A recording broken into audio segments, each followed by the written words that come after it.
Hello everyone, welcome to my channel. इस video में हम करेंगे फोर्स एंड प्रेशर। देखिए, फोर्स क्या होता है? फोर्स होता है बल लगाना। अब आप अपने साथ वाले के बैठे को थप्पड़ लगा दो भाई, तो ये क्या होएगा? आपने उसको जो थप्पड़ मारा है या जो धक्का दिया है, ये एक फोर्स दिया है आपने, ठीक है। पुश या पुल करने की कोशिश करना, जैसे धक्का देना, थप्पड़ मारना, ये सारी चीज़ें क्या है? फोर्स, ठीक है। प्रेशर क्या होता है कि प्रेशर है दाब देना, ठीक है, किसी चीज़ के ऊपर दबाव डालना, वो होता है प्रेशर। आगे है, हम सीधा मुद्दे पे आते हैं कि force a push or a pull. Actions like picking, opening, shutting, kicking, hitting, lifting, flicking, pushing, pulling are often used to describe certain tasks. Each of these actions usually result in some kind of change in the state of motion of an object. देखिए, कोई भी वस्तु है, उसके हम kick करेंगे। मान लो ball है, इस फोटो में आपको दिख रही है, बॉल को किक किया, इस बॉल को इस हॉकी स्टिक ने डायरेक्शन दे दी, इसने उसको हिट किया तो इधर उधर चली जाएगी। या ये वाली बॉल है, मूविंग बॉल है, इसने इसको हाथों से उसको रोक दिया, ठीक है। ये सारी जो चीज़ें हैं, ये सारी वो एक्शंस हैं जिससे हम किसी सब्जेक्ट ऑब्जेक्ट की जो मोशन है उसको चेंज कर सकते हैं, ठीक है। आगे है एक्टिविटी 11.1। इस एक्टिविटी में क्या किया है कि कुछ एक्शंस किए गए हैं, ठीक है। अब आपको उनको आइडेंटिफाई करना है कि वह पुश है या पुल है या लिफ्टिंग है, ठीक है। सबसे पहले क्या है? Moving a book placed on A table. देखिए, एक बुक है, आप उसको क्या कर सकते हैं? कोई टेबल पे एक बुक रखी हुई है, आप उसको पुश कर सकते हैं? हाँ, कर सकते हैं, ठीक है। पुल कर सकते हैं, अपनी तरफ पुल भी कर सकते हैं, उठा भी सकते हैं, ठीक है। ये तीनों चीज़ आप उसके लिए कर सकते हैं। Action can be grouped as a push or pull, हाँ, ठीक है। इसमें हमने उसको पुश भी किया और पुल भी किया। आगे है ओपनिंग और शटिंग ए डोर। हम किसी गेट को खोलते हैं या बंद करते हैं, ठीक है। ये क्या हुआ? ये ओपनिंग और ओपनिंग या शटिंग। ओपनिंग क्या हुआ? हम उसको बाहर की तरफ भी, अपनी तरफ भी खींच सकते हैं, दूसरी तरफ भी कर सकते हैं। तो ये पुश और पुल तो हो गए, लेकिन हम उसको उठा नहीं रहे। ये उठा थोड़ी रहे हैं उसको, हम तो इसको सिर्फ धकेल रहे हैं, इधर अपनी तरफ कर लिया या दूसरी तरफ कर लिया। आगे है drawing a bucket of water from the well. देखिए, कुआं है, ठीक है। कुएं से ये यहाँ पे व्हील लगा हुआ है, इसकी हेल्प से जो बाल्टी है उसको क्या करेंगे? हम ऊपर की तरफ लिफ्ट करेंगे। ऊपर की तरफ लिफ्ट करते हैं तो अपनी तरफ भी खींचते हैं, और कई बार ऐसा होता है उसको जब नीचे डालते हैं, नीचे जब छोड़ते हैं तो क्या करते हैं? हम पुश भी करते हैं, ठीक है। आगे है ए football player taking a penalty kick. उसमें क्या करेगा वो? उसको बॉल क्या है, उसको कई बार लिफ्ट भी हो जाती है, हाँ, क्योंकि जैसे उस बॉल को किक किया, यहाँ उसने किक किया, वो बॉल ऊपर की तरफ चली गई, ठीक है। वो उसको पुश कर रहा है, इस केस में वो पुल नहीं कर रहा। एक cricket ball hit by a batsman. एक बैट्समैन ने क्या किया? एक क्रिकेट की बॉल आई, उसने चौका छक्का लगा दिया। उसने क्या किया? बॉल को उठा भी दिया और उसने उसको पुश करा, उसने उसको पुल नहीं किया, ठीक। मूविंग ए लोडेड कार्ट। कोई भी कार्ट है, कोई भी गाड़ी है, उसको मूव करना है और वो भरी हुई है, हम सिर्फ उसको मूव करेंगे, या तो पुश करेंगे या पुल करेंगे, उसको बाहरी चीज़ को नहीं उठाते हम। ओपनिंग ए ड्रॉर। एक ड्रॉर को खोल रहे हैं, या तो पुश करेंगे, अगर हम सिर्फ खोल रहे हैं, देखिए मेन बात है यहाँ पे खोलना। खोल कैसे रहे हैं? अब बाहर की तरफ निकाल रहे हैं तो हम उसमें पुल कर रहे हैं, उसको लिफ्ट नहीं कर रहे। देखिए, इन सारी चीज़ों में पुश है या पुल है या दोनों चीज़ें हैं, या कई बार हम इसको उठा भी रहे हैं। तो एक जो पुश है या जो पुल है on an object is called a force. देखिए, जैसे आपने किसी को थप्पड़ मारा तो आपने उसको क्या किया? पुश किया, ठीक है। अब जब लड़ाई होती है तो बच्चों के हाथ को, अरे नहीं भाई इसको छोड़ छोड़ दे, छोड़ दे, तो उसको हम अपनी तरफ पुल करते हैं, ठीक। आगे है force are due to an interaction. देखिए, जो फोर्स होती है वो जब तक इंटरेक्शन नहीं होएगा, मतलब जब तक आपस में हाथ न टच नहीं होंगे, उससे पहले फोर्स नहीं लगती। देखिए, इसमें क्या है? Suppose a man is standing behind stationary car. Stationary car मतलब रुकी हुई कार है ये वाली, ठीक है, मूव नहीं कर रही। इसके पीछे एक आदमी खड़ा है। Will the car move due to his presence. अब इसके होने या ना होने से इसका कोई फर्क नहीं पड़ता, कार रुकी हुई है। लेकिन अगर वो उसको पुश करने लग जाता है, सेकंड इसमें है कि वो कार को पुश कर रहा है। कार खड़ी थी, वो उसने पुश करना स्टार्ट कर दिया, उसने फोर्स दिया तो वो कार चलने लग गई। आ रहा है समझ में कि जो फोर्स है वो बिना इंटरेक्शन के नहीं होती, उसके लिए उसका इंटरेक्ट होना ज़रूरी होता है। इस केस में हमने देखा कि जब तक उस आदमी ने उस कार को धक्का नहीं दिया वो कार नहीं चली। अगला है, suppose the man now begins to push the car, that is how he applies a force on it. The car may begin to move in the direction of the applied force. जिस direction में उसने force apply किया उसी direction में car move करने लगी। Note that the man has to push the car to make it move. इसमें क्या किया, उसने पुश किया है। अब एक है एग्जाम्पल, ये हु इज पुशिंग होम, देखिए ये दोनों एक दूसरे को पुश कर रही हैं, ये इसको पुश कर रही है, ये इसको पुश कर रही है, ठीक है। हो सकता है वो उसको खींच भी रही हो। Figure 11.3 shows three situations that may be familiar to you. Can you decide who is pulling and who is pushing in these cases? देखिए इस केस में क्या है, जब हम गोल गोल ऐसे घूमते हैं इसमें एक दूसरे को पुल करते हैं, और इस केस में क्या है, इसमें ये एक दूसरे को पुश कर रही है, ठीक। Both the girls appear to push each other while the pair of girls in three are trying to pull each other. देखिए इसमें ये एक दूसरे को पुल कर रही हैं, पुल, और इसमें क्या कर रही हैं, ये पुश कर रही हैं। जब लड़ाई होती है तो हम एक दूसरे को धक्का मारते हैं, और जब हम खेलते हैं तो एक दूसरे उसको खींच रहे होते हैं। आ रहा समझ में? Similarly the cow and the man appears to pull each other. देखिए काउ भी अपनी तरफ खींच रही है इस आदमी को, और ये आदमी भी काउ को अपनी तरफ खींच रहा है। The girls in the two situations shown here are applying force on each other. It is also true for man and the cow. देखिए इधर काउ अपनी तरफ इस आदमी को खींच रही है, और जो आदमी है ये काउ को अपनी तरफ खींच रहा है। आ रहा समझ में? आगे है एक्सप्लोरिंग फोर्स। अब देखिए अब इन फोर्स को देखेंगे ये होती कैसे हैं एक्चुअली, ठीक है। अब क्या हुआ, चूज ए हैवी बॉक्स, एक एक्टिविटी है आपको करनी है कि आपने एक हैवी ऑब्जेक्ट लिया, जैसे टेबल ये ले लिया या एक बॉक्स ले लिया, ठीक। अब which you can move only by pushing hard. देखिए थोड़ा सा वेट उसका होना चाहिए ताकि जब आप उसको धक्का मारें तो तभी वो मूव करे। नाउ अब क्या हुआ, आपने एक फ्रेंड की हेल्प लेनी है। इस फिगर ए में है कि आप दो फ्रेंड ने दोनों इसको धक्का मार रहे हो, और जो बॉक्स है वो इस डायरेक्शन में जहाँ फोर्स लगा वो मूव करने लग गया।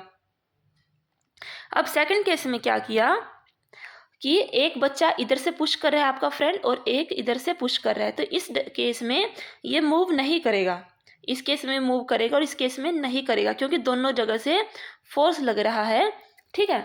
अगर एक केस हो सकता है कि अगर आपका दोस्त ज़्यादा ताकतवर है, इन दोनों में से जो ज़्यादा ताकतवर हुआ वो ज़्यादा फोर्स लगाएगा, तो हो सकता है जिस साइड वो फोर्स लगा रहा है उस साइड वो मूव करने लग जाए, ठीक।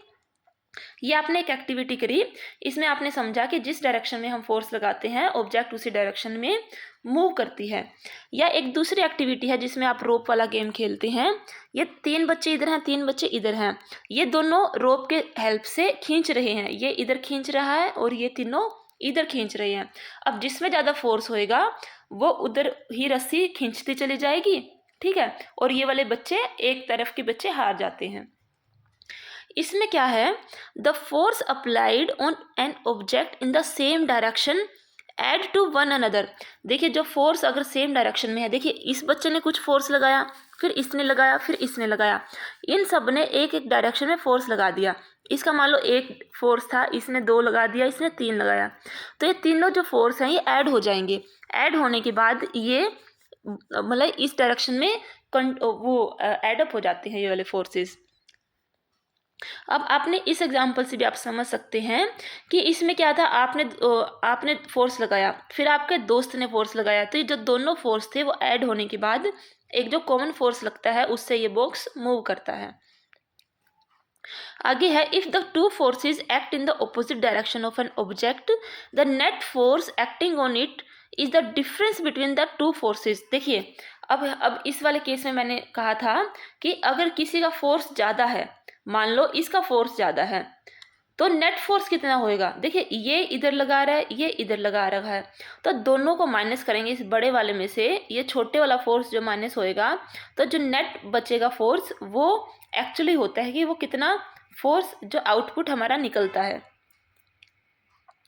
आगे है, we learn that a force could be larger or smaller than the other or equal to each other. देखिए फोर्स क्या होते हैं, या तो सेम हो सकते हैं कि हो सकता है कि आप दोनों दोस्त में सेम सी ताकत हो, सेम ताकत होएगी तो क्या होएगा, कैंसिल आउट हो जाएगा फोर्स, यहाँ पे ये बॉक्स मूव नहीं करेगा।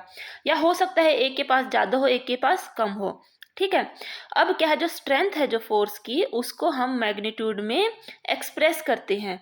ठीक है, और डायरेक्शन के साथ भी उसको शो करते हैं। देखिए इसने इस डायरेक्शन में लगाया, इसने इस डायरेक्शन में लगाया, तो जो फोर्स है उसको हम डायरेक्शन के साथ मैग्नीट्यूड में एक्सप्रेस करते हैं।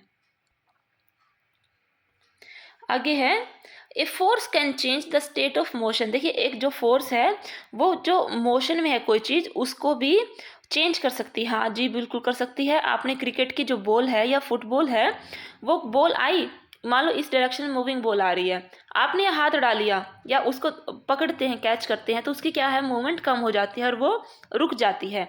ठीक, इसमें क्या दिखा रखा है, एक टायर है, ये बचपन में खेला भी होगा आपने किसी ने, टायर को पीछे डंडी से पुश कर रहा है, पुश करते करते जो इसकी स्पीड है वो और पुश करेगा और धक्का मारेगा उसको, तो और तेज तेज चलता जाएगा। तो इससे क्या हमें समझ में आया कि जो फोर्स है वो मोशन की स्टेट को भी चेंज करता है। आइए इसे समझते हैं। Take a rubber ball and place it on the level surface such as a table top or a concrete floor. Now gently push the ball along the level surface. Does the ball begin to move? Push the ball again while it is still moving. Is there any change in its speed? Does it increase or decrease? देखिए जब आप ball को push करते हैं तो उसकी speed बढ़ जाती है। अगली बार क्या किया कि आप अपने हाथ रख लिया मूविंग बॉल के आगे, अब remove your palm as soon as the moving ball touches it. अब जैसे अगर आपने बॉल क्या करिए इस डायरेक्शन में मूव करिए, आपने यहाँ पे अपना हाथ डाल लिया तो वो रुक जाएगी, और अगर हाथ हल्का सा टच करके फिर हटा लिया तो वो मूव करेगी, लेकिन थोड़ा सा स्लो डाउन हो जाएगी, थोड़ी सी उसकी स्पीड है वो कम हो जाएगी। ठीक है, ऐसे एक एग्जाम्पल लिया है कि while taking a penalty kick in football the player applies A force on the ball. देखिए जब पेनल्टी किक लेते हैं तो अब क्या है, जो प्लेयर है वो बॉल के ऊपर फोर्स अप्लाई करता है। Before being hit the ball was at rest. देखिए पहले क्या थी, बॉल थी रेस्ट के ऊपर, ये प्लेयर आया, इसने किक किया और इसके ऊपर फोर्स लगाया। फोर्स लगाने के बाद हो सकता है ये थोड़ा सा लिफ्ट हो जाए, हो सकता है डायरेक्ट ऐसे ग्राउंड के सहारे सहारे वो गोल हो जाए उसका। इसकी स्पीड पहले क्या थी, 0, लेकिन जब उसने फोर्स लगाया तो बॉल थी वो गोल की तरफ मूव करने लगी। अब क्या है, suppose the goalkeeper dive or jump up to save the goal. हो सकता है कि जो गोलकीपर है वो डाई लगाए या जंप करे उस बॉल को रोकने के लिए। तो by his action the goalkeeper try to apply a force on the moving ball. ठीक, the force applied by him can stop or deflect the ball. अब जो वो फोर्स जो गोलकीपर लगाएगा उससे बॉल क्या या तो रुक जाएगी या उसकी डायरेक्शन चेंज हो जाएगी, वो अपने हाथ से ऐसे धकेल देगा या बॉडी पार्ट पे लग के वो ऑपोजिट डायरेक्शन में चली जाएगी या रुक जाएगी, वो गोल इससे रुक जाएगा। If the goalkeeper succeed in stopping the ball its speed decreases to 0। और अगर जो गोलकीपर है वो उसको रोकने में कामयाब हो जाता है तो उसकी स्पीड क्या हो जाएगी, 0। ठीक है, अब इससे हमें पता चला कि अगर जो फोर्स है वो किसी ऑब्जेक्ट पे लगती है वो उसकी स्पीड को चेंज कर सकती है। If the force applied on the object is in the direction of its motion. देखिए जो अगर जो फोर्स हम लगा रहे हैं उसकी डायरेक्शन में ही है तो क्या होगी, स्पीड क्या होगी, बढ़ जाएगी। If the force is applied in the direction opposite to the direction of the motion, अगर ऑपोजिट डायरेक्शन में लगाते हैं तो स्पीड क्या होगी, उसकी कम हो जाएगी। ठीक है, आगे एक और एक्टिविटी की गई है, इसमें क्या है, take a ball and place it on the level surface as you did in activity. एक बॉल ली, एक प्लेन सरफेस पे रख दिया। Make the ball moving by giving it a push. अब थोड़ा सा पुश किया और वो बॉल मूव करने लगी। Now place a ruler in its path as shown. अब क्या किया, जिस डायरेक्शन में ये बॉल जा रही थी उस डायरेक्शन में आपने एक रूलर रख लिया। इससे क्या हुआ, वो रूलर पे टकराएगी और दूसरी डायरेक्शन वो चेंज कर देगी। ठीक है, in doing so you will apply a force on the moving ball. ये जो स्केल रखा वो एक टाइप का फोर्स ही लगाया आपने, फोर्स लगाया, उसकी डायरेक्शन चेंज होगी और उसकी स्पीड भी कम हो गई। Does the ball continue to move in the same direction after it strikes the ruler? No, उसकी डायरेक्शन चेंज हो जाती है। अब क्या किया, repeat the activity and try to obstruct the moving ball by placing the ruler in such a way that it makes different angles to its path. अब क्या किया, अब रूलर को आप अलग अलग डायरेक्शन में रखो और उसके अलग अलग जो एंगल है वो उसको ऑब्जर्व करो।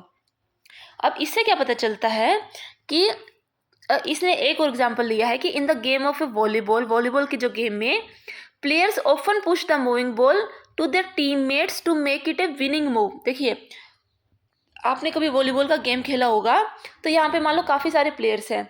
ये प्लेयर्स क्या करेंगे, कोई बॉल आई, उस बॉल को इस पर्सन ने हल्का सा पुश करा, हल्का सा करेंगे, हल्का सा करने के बाद ये वाला या ये वाला उस बॉल को तेजी से हिट करेगा और दूसरी नेट के दूसरी टीम वाली साइड वो उसको पुश कर देगा ताकि उनका पॉइंट बन जाए। Sometimes the ball is return to the other side of the court by pushing or smashing it, उसे हम स्मैश बोलते हैं वॉलीबॉल में।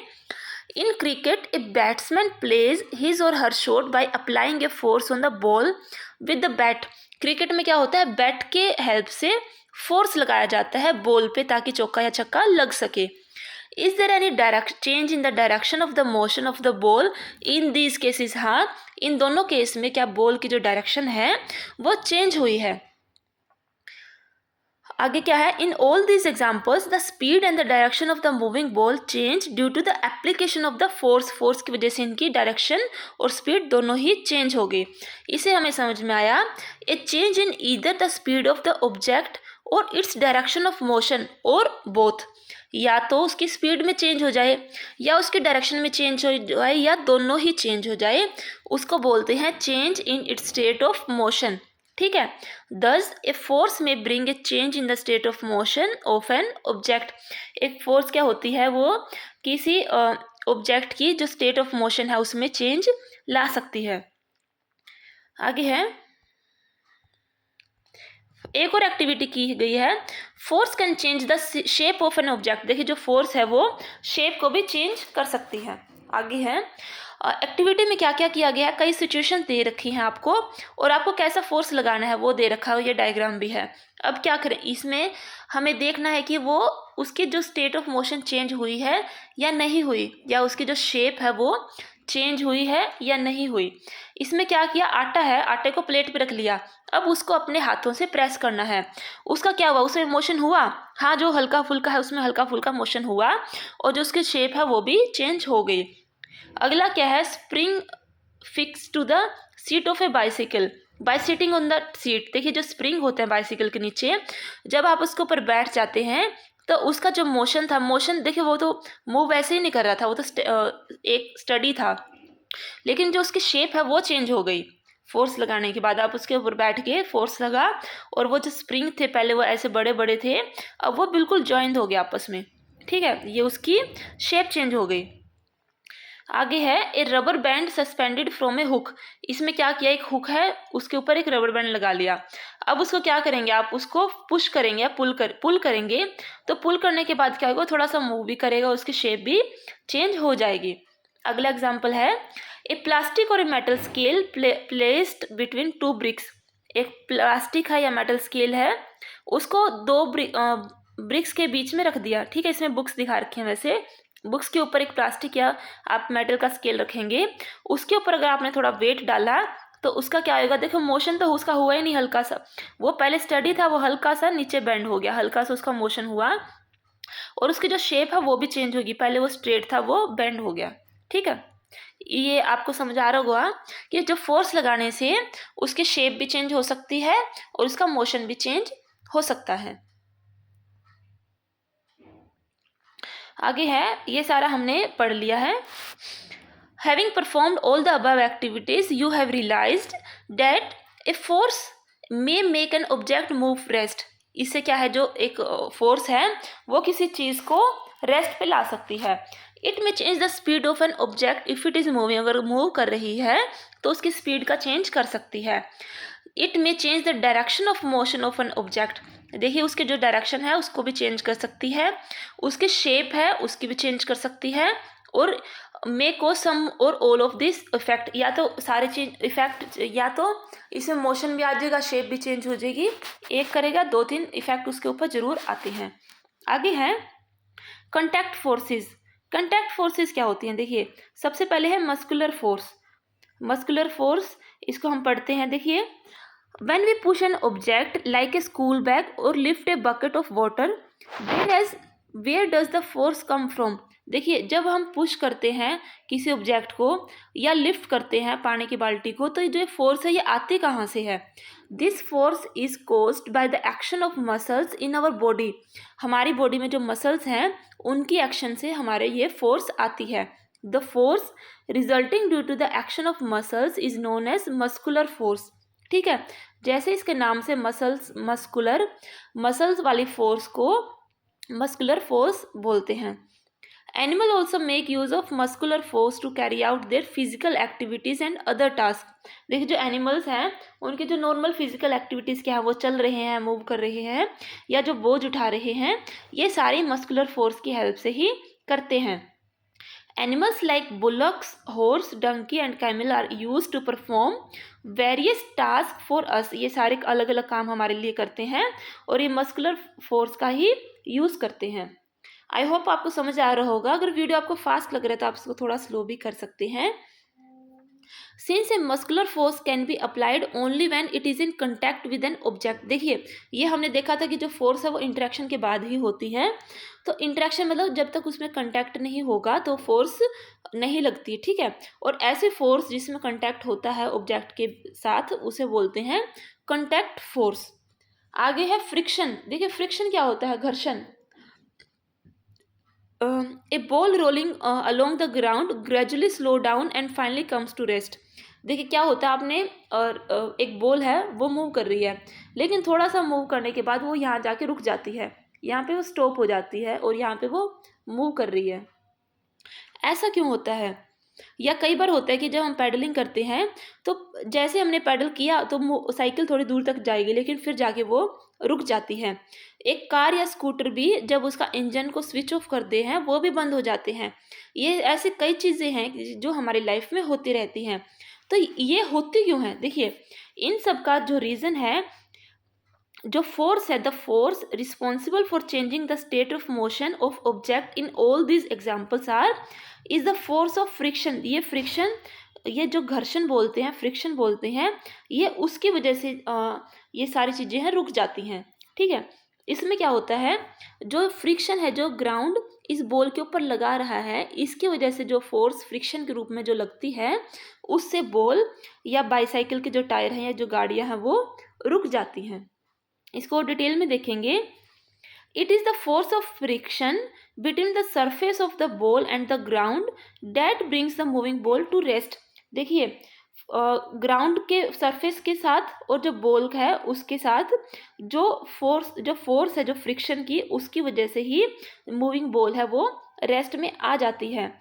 Similarly the friction between water and the boat brings it to stop once you stop rowing.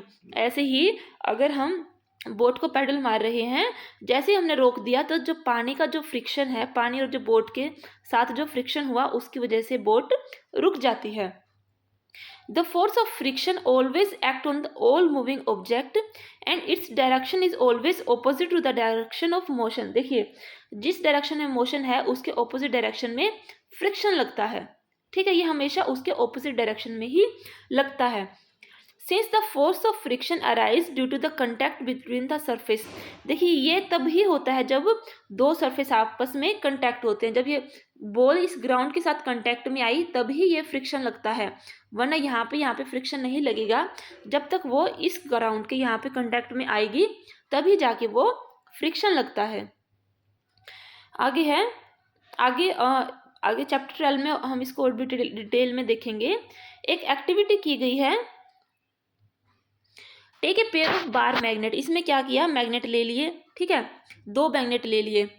Place the longer side of one of the magnet over 3 round shape pencil. देखिए जो longer side है उसको 3 pencil के ऊपर रख दिया, जैसे इसमें शो भी किया हुआ है। Now bring one end of the other magnet near the end of the magnet placed on the roller. देखिए अब क्या किया, ये जो मैग्नेट का एक एक हिस्सा था, एक एक करके उसको लेके आए। एक बार नॉर्थ पोल को लेके आए, एक बार साउथ पोल को लेके आए।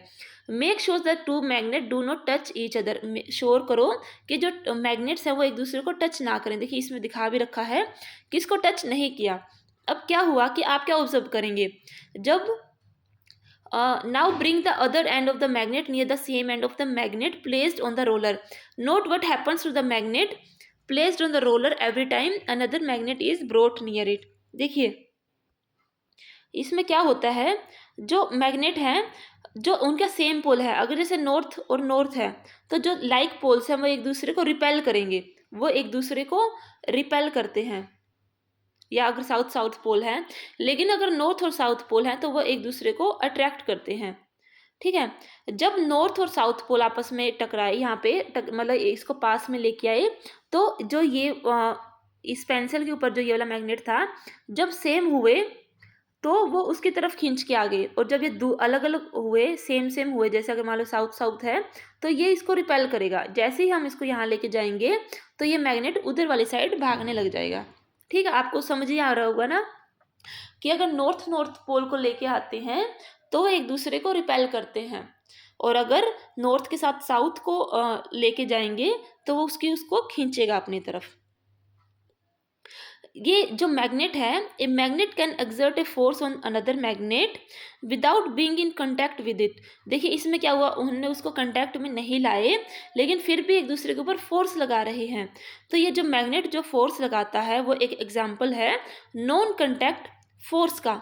ठीक है, similarly the force exerted by a magnet on a piece of iron is also a non contact force. देखिए एक मैग्नेट है, मैग्नेट का नॉर्थ और साउथ पोल है, यहाँ पे आयरन का पीस है, तो ये इसको अपनी तरफ अट्रैक्ट करेगा। ठीक है, ये भी एक नॉन कंटैक्ट फोर्स का एग्जाम्पल है। एक दूसरी एक्टिविटी है इलेक्ट्रोस्टैटिक फोर्स। इलेक्ट्रोस्टैटिक क्या फोर्स क्या होता है, देखिए take a plastic straw and cut it into 2 equal pieces.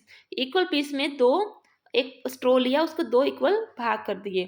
Suspend one of the piece from the edge of a table with the help of a piece of thread. देखिए एक धागे से इस स्ट्रो को बांध दिया और इसको लटका दिया। Now hold the other piece of straw in your hand and rub its end with a sheet of paper. अब देखिए, अब आपके हाथ में दूसरी जो स्ट्रो थी उसको ले लिया, लेकिन उसको लेने से पहले, उसके इस स्ट्रो के पास ले जाने से पहले उसको एक पेपर की शीट के साथ रब कर लिया। अब क्या किया, इस स्ट्रो को इसके पास लेके जाएंगे। जैसे इसको लेके जाएंगे, उसको टच नहीं करवाना, तो जो ये वाली स्ट्रो है ये हल्की से मूव करेगी।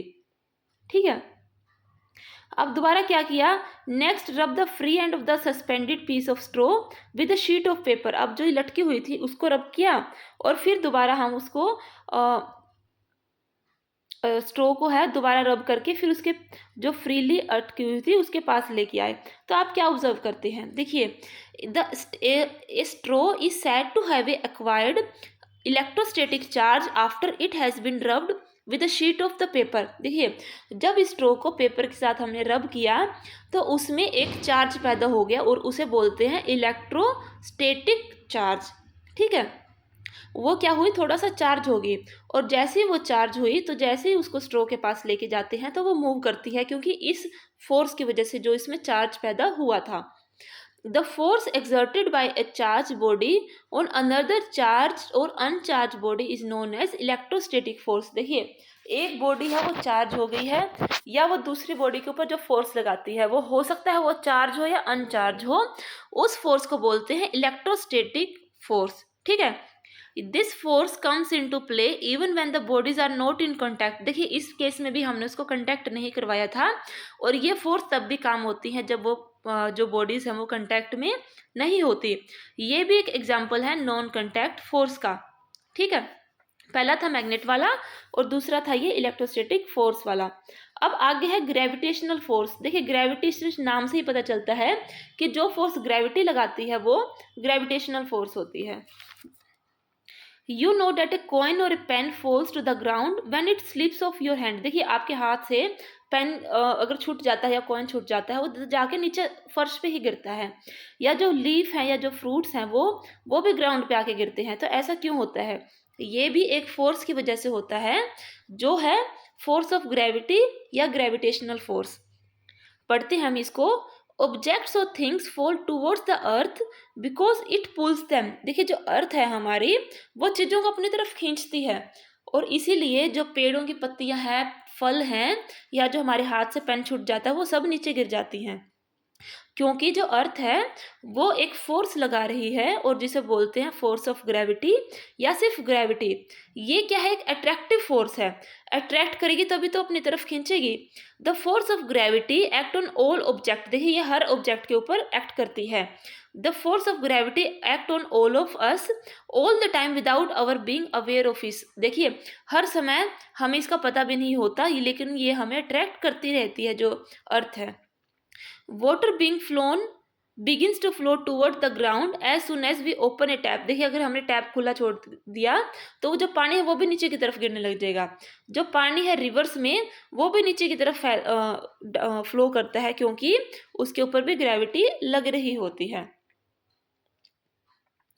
आगे है प्रेशर। प्रेशर क्या होता है, देखिए प्रेशर होता है दाब, ठीक है, किसी भी चीज को दबाना वो होता है एक pressure.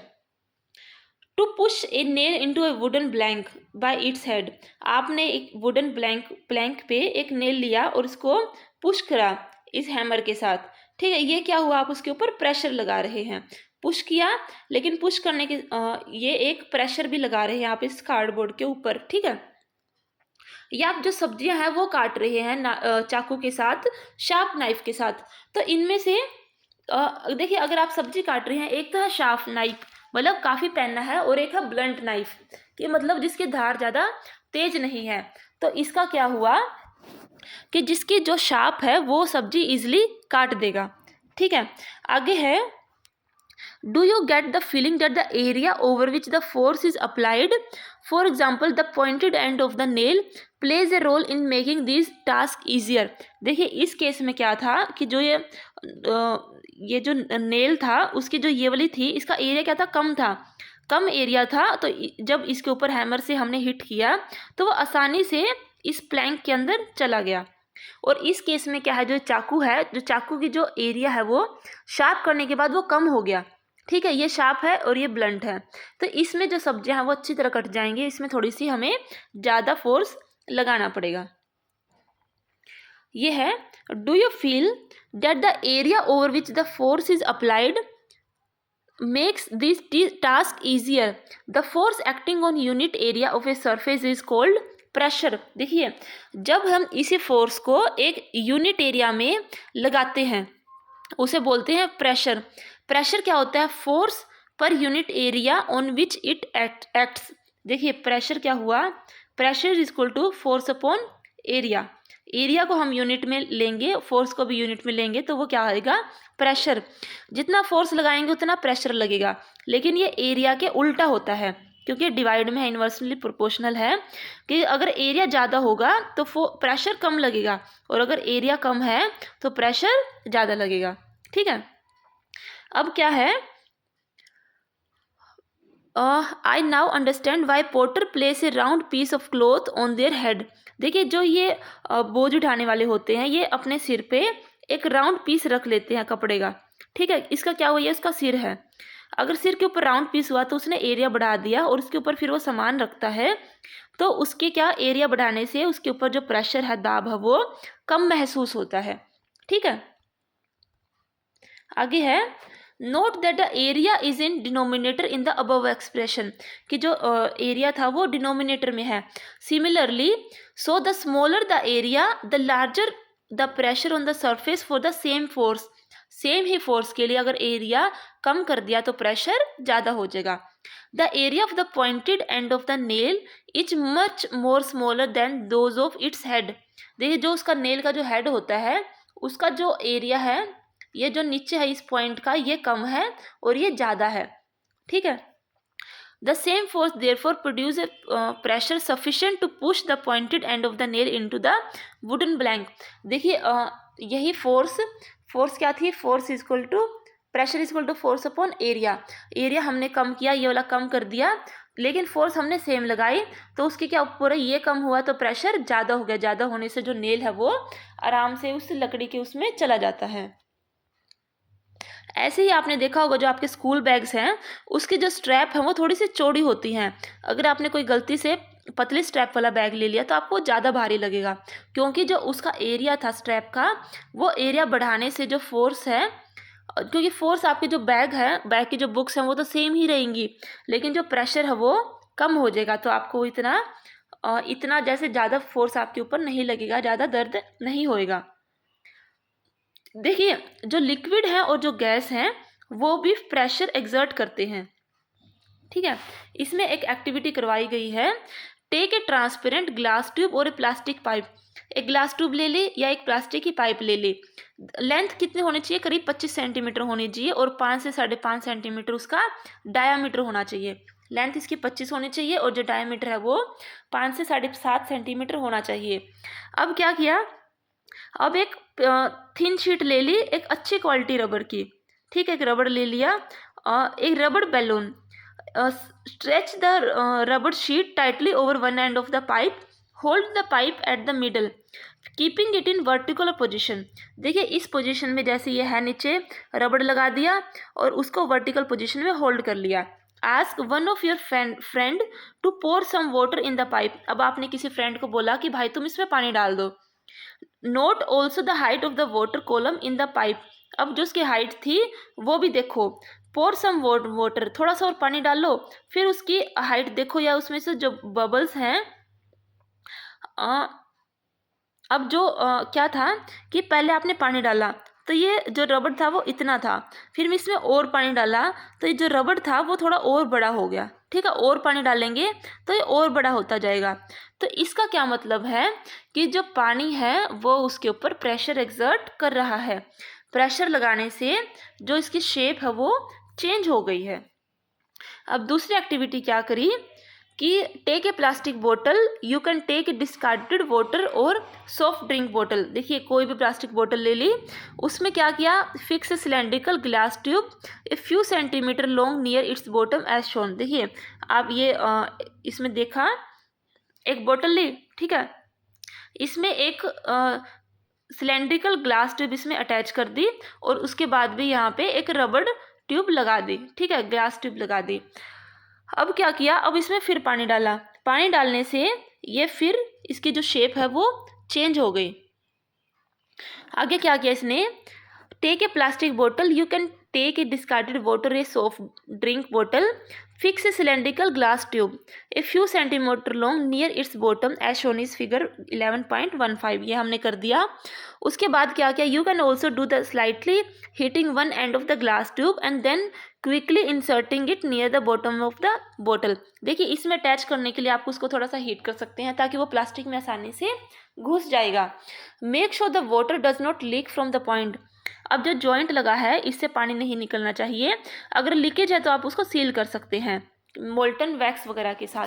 Cover the mouth of the glass tube with a thin rubber sheet as shown, you did it in activity 11.8। अब क्या किया, इसको भी एक रबड़ के साथ वो कर दिया, कवर कर दिया। अब क्या किया, इस बोतल को आधा पानी से डाला, फिर आप क्या ऑब्जर्व करते हैं, और फिर और पानी डाला, फिर उसमें क्या शेप चेंज करते हैं, ठीक है। इससे पता चलता है कि note that the rubber sheet has been fixed on the side of the container and not at the bottom. Does the bulging of the rubber sheet in this case indicate that the water exert pressure on the side of the container as well. ठीक है, देखो इसमें भी उसकी shape change होती है थोड़ी सी। अब एक और एक्टिविटी की, इसमें क्या किया, एक बोतल थी और उसमें छेद कर दिए, जो पानी था वो निकलता है इसमें क्या है, कैन यू से now that the liquid exert pressure on the wall of the container. इसमें क्या किया, जो लिक्विड था उसने प्रेशर एक्सर्ट किया और पानी वहां से निकलने लगा। आगे है कि do gases also exert pressure. जो गैस है क्या वो भी प्रेशर को एक्सर्ट करती हैं? हाँ, गैस भी प्रेशर को एक्सर्ट करती हैं।